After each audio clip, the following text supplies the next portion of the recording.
Assalamualaikum warahmatullahi wabarakatuh. Salam, Om Swastiastu, Namo Buddhaya, salam kebajikan, dan salam sejahtera untuk kita semua.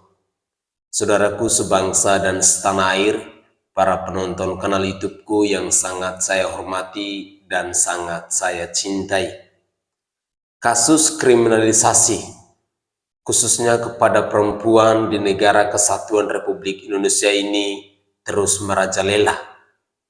Baik itu sebagai perempuan yang statusnya istri maupun wanita-wanita lain yang sering kita jumpai di media sosial. Dalam muatan video saya kali ini, saya ingin menyajikan ke hadapan pemirsa sekalian tentang pengakuan dari seorang istri Direktur Utama TAS Pemkosasi. Beliau ini dikriminalisasi oleh suaminya sendiri. Dan yang paling konyolnya lagi atau yang paling lucunya lagi, ketika Kamarudin Simanjuntak melakukan pembelaan terhadap istri ini, malah Kamarudin Simanjuntak yang menjadi tersangka. Hukum di negeri ini benar-benar konyol. Hukum di negeri ini benar-benar tidak adil. Ada apa sebenarnya dengan para penegak hukum di bangsa ini? Saudaraku sebangsa dan setanah air, untuk tidak membuang-buang waktu, saya ingin menyajikan cuplikan-cuplikan video berikut ini yang berhubungan dengan kasus ini, dan semoga saja bisa bermanfaat bagi kita semua. Selamat menyaksikan. Selamat siang semua teman-teman media, terima kasih sudah hadir, sudah mendukung kami, mendukung saya, mendukung abang yang baik ini yang sudah menolong saya selama ini. Jadi memang selama ini saya itu menjadi korban, ya, korban ketidakadilan, KDRT, pengancaman, anak saya tidak dibiayai untuk sekolahnya, dan lain sebagainya. Saya hidup dalam ketakutan selama bertahun-tahun. Saya tidak bisa tidur, saya tiap hari sampai stres gitu. Sampai saya ketemu dengan abang ini. Abang ini yang menolong saya. Dia orang baik. Kita semua harus membantu dia.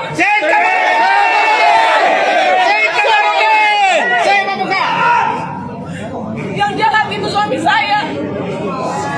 Kalau sama saya, istri dan anak aja dia tega. Bagaimana dengan yang lain? Terus kalau yang bela saya ini dikriminalisasi, kemana lagi perempuan seperti saya mencari pertolongan? Saya sudah pergi polisi di SP3. Saya minta bantuan hukum, beliau jadi tersangka. Bagaimana kalau ada KDRT, perempuan dibunuh, anak-anak dilakukan pelantarkan, diadakan kekerasan? Kemana kita harus pergi? Buktikan revolusi mental! Jadi saya mohon untuk seluruh rakyat Indonesia, terutama ibu-ibu, para perempuan yang seperti saya, masa depan kita ada di sini sekarang. Kita harus bangkit, kita harus bersatu hati demi kebaikan anak-anak kita nanti, anak-anak perempuan, supaya di negara ini perempuan dan anak-anak memperoleh hak yang sama secara hukum. Diskriminasi terhadap perempuan Tidak bisa didiskriminasi, karena sampai di pengadilan pun, waktu di pengadilan negeri, keputusannya sangat merugikan perempuan dan anak-anak. Oleh karena itu saya tidak terima. Abang ini yang bantu saya pada saat proses banding dan kasasi yang sampai hari ini belum inkrah. Apa yang disampaikan abang itu bukan hoax. Jadi apa yang disampaikan abang itu Semuanya. adalah semuanya bukti-bukti yang saya berikan kepada beliau untuk keperluan membela saya.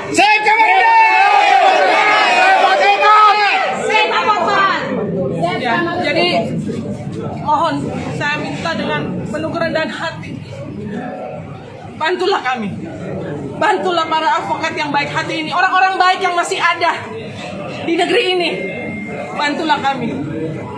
Demikian, terima kasih. Baik, ya, banyak visi-visi atau rekaman kontak yang 300 video, ancaman-ancaman dan sebagainya. Coba dibuka sedikit. Ya, jadi beberapa waktu sebelum Pak Dirut itu meninggalkan rumah, saya sering diancam. Saya sering diancam, ya Pak Kosasi ya, Antonius Kosasi. Saya sering diancam. Meskipun di luar itu tindakannya selalu baik, di hadapan orang-orang saya seperti ratu. Tetapi di belakang saya diintimidasi setiap hari. Saya sampai ketakutan. Itulah kenapa saya sampai harus pergi ke psikolog untuk kesehatan mental saya. Dan alasan itu dipakai oleh dia berbicara kepada hal itu dipakai oleh Pak Antonius Kosasi untuk berbicara di kementerian dan lain sebagainya dan mengatakan bahwa saya punya penyakit mental dan saya ini ada gila, sehingga saya tidak bisa meminta bantuan. Tapi saya mau tekankan pada siang hari ini saya sehat, saya tidak gila, saya baik-baik saja. Oleh karena itu, karena saya ketakutan, saya mulai merekam apa ancaman-ancaman beliau itu. Karena dia selalu mengancam, selain saya, mengancam juga anak saya, keluarga besar saya. Nah, bukti-bukti itu sudah saya berikan semua pada kuasa hukum saya. Apakah ibu ada draft pernikahan palsu pernikahan? Ya, waktu itu saya sempat dipaksa untuk mendatangani satu kesepakatan yang katanya adalah perceraian bawah tangan dengan catatan supaya bisa mengamankan sejumlah uang. Yang waktu itu saya tolak. Oke. Apakah ibu dijanjikan uang setelah bercerai? Waktu di voice note itu dia berjanji, tapi sampai hari ini Ya, jadi ibu Rina ini adalah satu-satunya perempuan yang menolak uang berkoper-koper yang diberikan oleh suaminya, tapi pakai tanda tangan di bawah tangan. Uang itu harus diterima. Itu adalah ada bagiannya di sana. Itu adalah uang yang jauh lebih besar jumlahnya dari gajinya. Dan ini perempuan yang tidak menerima dan tidak mau menerima uang berkoper-koper itu. Apakah uang 200 juta per hari di rumah sakit ada? ya itu memang ada, kita temukan catatan perbankan yang membuktikan bahwa pengeluaran Pak Kosasi ini luar biasa di kartu kredit. Berapa rupiah? Ada yang sampai mencapai 200 juta. Apakah ada di Apurva Hotel 300 juta per hari? Ada menginap di Apurva Bali. Apurva Bali ya. Jadi begitulah kira-kira gambarannya. Siapa ini Antonius Kosasi? Biar dihabisi. Hari ini harus dihabisi, dia harus tamat karirnya. Kalau tidak, Menteri BUMN mencalonkan Wapres. Supaya kalian tahu, dia harus bertanggung jawab tentang ini dan harus diberhentikan. Karena sesuatu selama ini tidak pernah dijawab. Aku jadi pusing bang, katanya. Kenapa kau pusing? Kalau tidak terbukti, hentikan, saya bilang. Ya, habisnya abang bilang harus pergi pengadilan. Gimana? Saya bilang, ya buktikan. Kalau berani memanggil saya, sampaikan ke pengadilan. Bukan berarti merekayasa bukti. Kurang asam benar, saya bilang gitu. Jadi begitulah sistem kerja kita. Maka sekarang malam ini pergi ke Taspen. Tidak boleh lagi tuh di Taspen itu berkarir. Apa itu uang pegawai negeri itu? Uang pensiunan pegawai negeri itu. Bagaimana seorang Antonius Kosasi bisa berkantor di situ? Sedangkan pegawai negeri nggak boleh kawin-kawin. Hanya boleh sekali monogami. Boleh poligami. Sementara dia mengelola uang pensiunnya itu dengan berhura-hura. Kemudian ditanya saya, ada nggak buktinya nih bang bahwa dia memeras? Nih, periksa klien saya nih. Mana? Periksa di klien saya nih. Di handphonenya ada banyak post note, saya bilang gitu. Begitu didengar langsung putus asa dia. Bahwa klien saya ini post note-nya didengarkan dan diberikan buktinya. Jadi begitulah. Seperti itulah. Ada lagi kami. Tadi pertanyaan. Ya tadi pertanyaannya ada 16 pertanyaan ya. Oh, 16 pertanyaan aja. Sebentar doang kami jawab tadi. Lebih banyak rapatnya. Dan rapatnya mengatakan tidak diterima. Anda tidak terima, kami tinggal di meja. Anda sudah di sini sudah tanda terimanya. Sudah disebutkan di sini. Yang jelas ini bukti kami. Periksa yang 3 orang itu. Meila Kosasi, apa namanya itu? Teresa Melia Yunita, Lena Marlina dan Rita Widayawati. Itu dia. Periksa.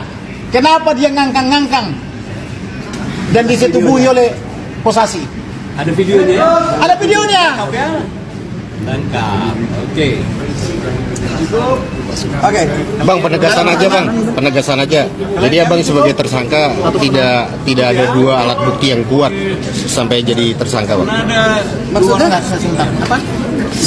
Penegasan aja sebagai tersangka, abang dijadikan sebagai tersangka. Apakah ada dua alat bukti yang Tidak ada sama sekali? Saya jadi tersangka, saya minta keterangan. Anda sudah minta keterangan klien saya belum? Belum. Sudah minta keterangan anaknya belum? Belum. Sudah minta keterangan saksi belum? Belum. Sudah minta keterangan ini wanita yang 3 itu. Ya om, udah aku telepon dia nggak mau. Enak aja benar lo begitu. Jadi Anda menjadikan saya tersangka hanya memeriksa saya. Kurang asam. Gitu loh. Periksa dia. Kirim surat. Saya bilang begitu. Abang, berarti setelah abang menunjukkan bukti-bukti tadi itu ada perubahan status atau gimana kamu? Ya itu terserah dia. Yang jelas semua buktinya saya berikan hari ini. Ya. Saya walaupun tidak dibayar 1 rupiah pun, tidak main-main saya membela orang. Sama dengan yang membayar. Saya membela Ibu Rina itu adalah dengan setulus hati. Bang, setelah ini ada pemeriksaan selanjutnya apa? Pemeriksaan seperti apa nih bang? Untuk selanjutnya ada proses pemeriksaan lagi apa? Ada penanganan? Ya kita lihat nanti kalau ada pemeriksaan selanjutnya. Yang jelas saya bilang harus dilimpah ke pengadilan, tapi tidak boleh kurangi bukti. Jadi untuk malam ini proses pemeriksaan untuk malam ini cukup.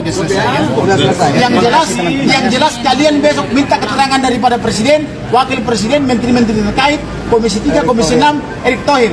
Kenapa ini orang masih direktur? Mensomasi, apa namanya itu, mengancam, mengintimidasi dan sebagainya.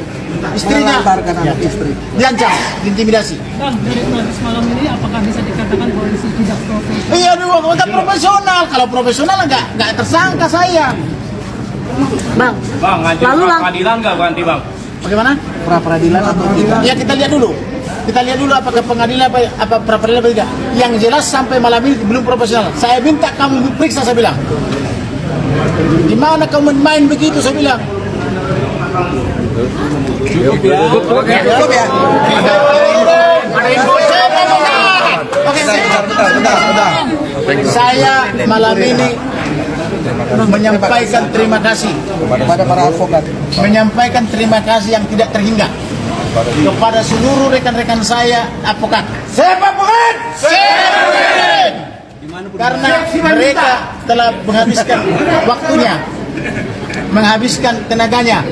Semua 300 advokat teman-teman saya Satu hari tidak bekerja mereka. punya kesibukan, tapi mereka mengorbankannya.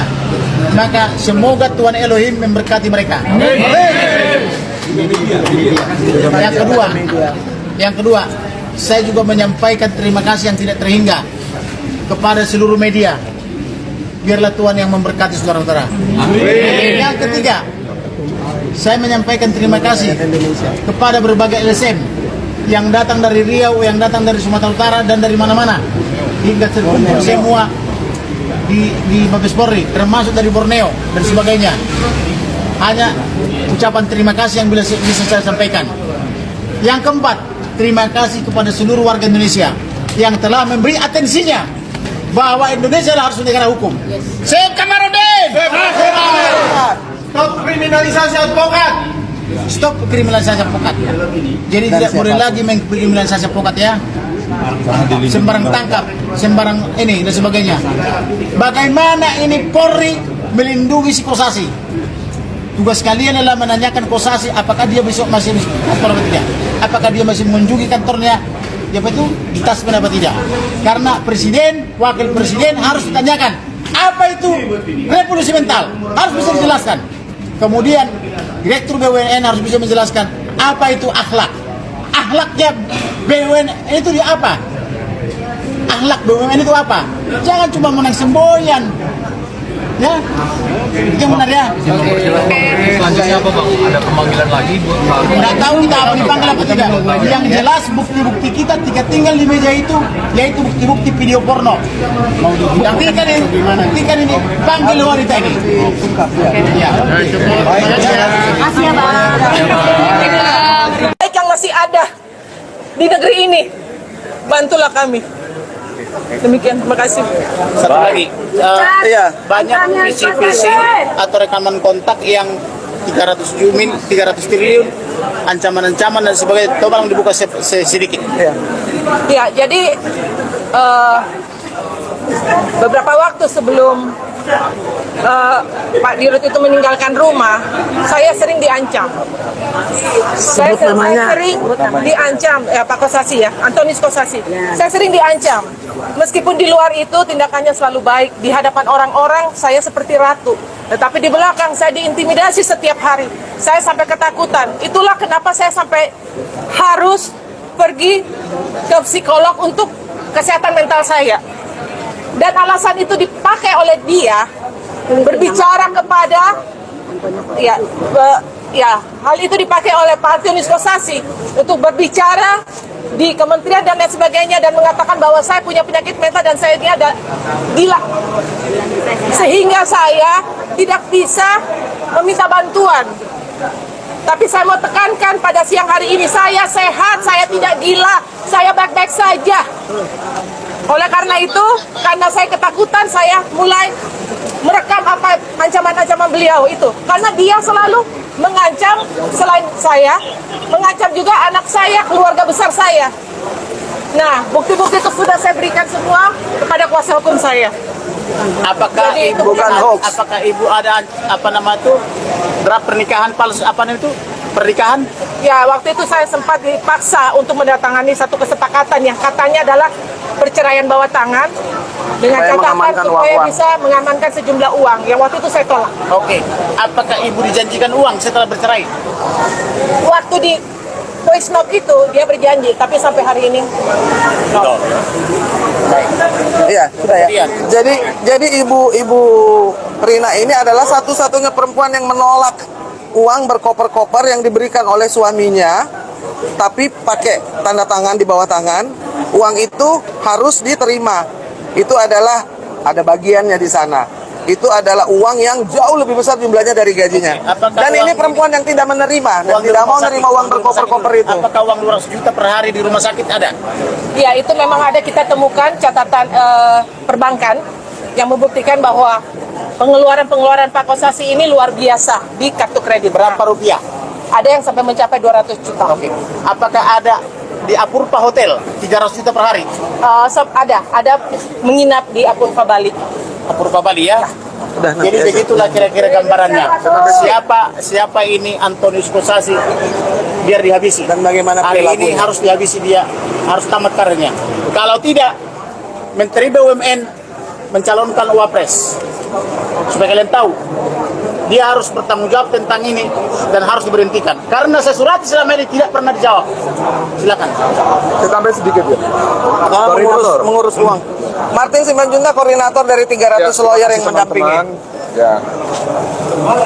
Media ini adalah pilar demokrasi. Saya minta media turut serta berpartisipasi supaya apa? Supaya kita bisa membuktikan yang disampaikan oleh Presiden Jokowi, revolusi mental itu benar-benar terjadi. Itu yang pertama. Yang kedua, saya di sini mewakili suara dari berbagai macam organisasi advokat, organisasi bantuan hukum yaitu PRADI. Ada dari PRADI, ada dari AAI, ada dari KAI juga, ada dari PPHKI, ada dari PBHI, dan ada dari LBHIS. Dan juga dari ada Advokat Bersatu. Hari ini kami mendampingi bukan hanya Kamarudin Simanjuntak, tapi rekan sejawat kami, rekan seprofesi kami sebagai advokat yang diduga keras terjadi adanya dugaan keras ajang balas dendam. Oleh karena itu, hari ini kami akan dampingi rekan kita dan kami minta agar penyidik melakukan pemeriksaan dan juga proses hukum yang profesional dan juga berkeadilan. Pak Kamarudin hanya menyampaikan apa yang disampaikan oleh kliennya, semua buktinya ada. Kalau kita berbicara materi, kita mau buktikan, ayo buktikan di persidangan nanti secara berkeadilan. Tapi kita minta setelah diperiksa, Pak Kamarudin akan keluar kembali, tidak ditahan. Kalau sampai ditahan, menurut kami ini adalah pelecehan terhadap profesi kami yang menjalankan profesi dan tanggung jawabnya secara etikat baik. Kita akan menginap di sini kalau sampai ditahan. Tahan kami juga. Tahan kami juga. Iya ya, karena Antonius Kosasi itu mengurus 300 triliun uang pensiunan dari seluruh rakyat Indonesia dan bermasalah. Perlu lagi tambahan ya. Pertama, Nelson Simanjuntak. siapa yang tidak kenal Kamarudin Simanjuntak? Dia adalah pahlawan penegak keadilan. Dia adalah seorang anak manusia yang mencari keadilan dia berikan.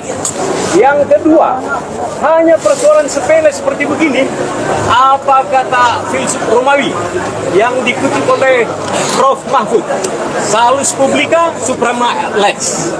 Di atas segalanya, kepentingan publik bisa mengabaikan negara. Merdeka! Kita lanjut hari ini. Merdeka! Merdeka! Lawan!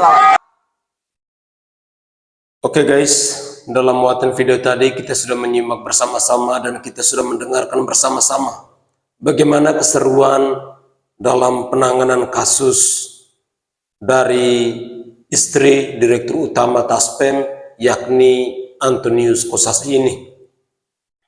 Saudaraku sebangsa dan setanah air, penegakan hukum di bangsa ini memang benar-benar harus ditetapkan dengan nilai keadilan yang seadil-adilnya. Banyak sekali kasus-kasus semacam ini yang sering kali kita jumpai dalam kehidupan berbangsa dan bernegara. Ini adalah salah satu contohnya.